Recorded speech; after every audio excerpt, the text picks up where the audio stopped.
Biasa Steven sebenarnya tak pernah review satu model. Model tu adalah model R. Jadi hari ni Steven cuma nak cerita tentang MK7R. Biasa kalau model ni dia masuk workshop Steven kan, paling banyak dia buat 3 barang ni. Barang pertama adalah suspension luar ambush dia. Tak tahu sebab apa MQB platformnya model kereta memang banyak masalah bushing. Lepas tu kedua, dia masuk untuk mungkin buat barang seperti water pump sana bocor ataupun sikit masalah coolant system. Sebenarnya MK7R ni dia pun memang sudah terkenal dengan masalah coolant system, coolant pump dia.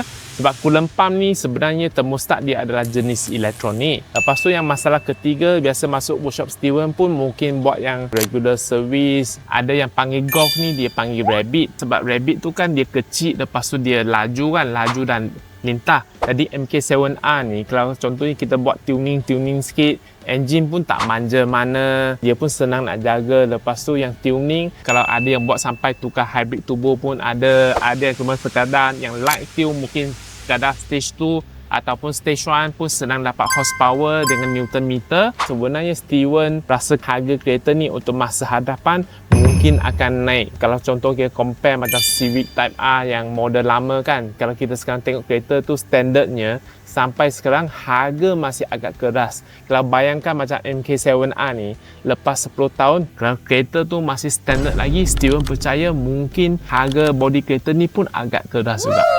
Last sekali kan, manusia ni memang pelik. Barang tu lagi rare, lagi unik, keinginan nak barang tu lagi tinggi. Contohnya masa tu sudah zaman EV, mungkin yang masa tu nak maintain kereta petrol, maintenance memang agak berat. Jadi tak semua orang mampu beli kereta ni walaupun kereta lama.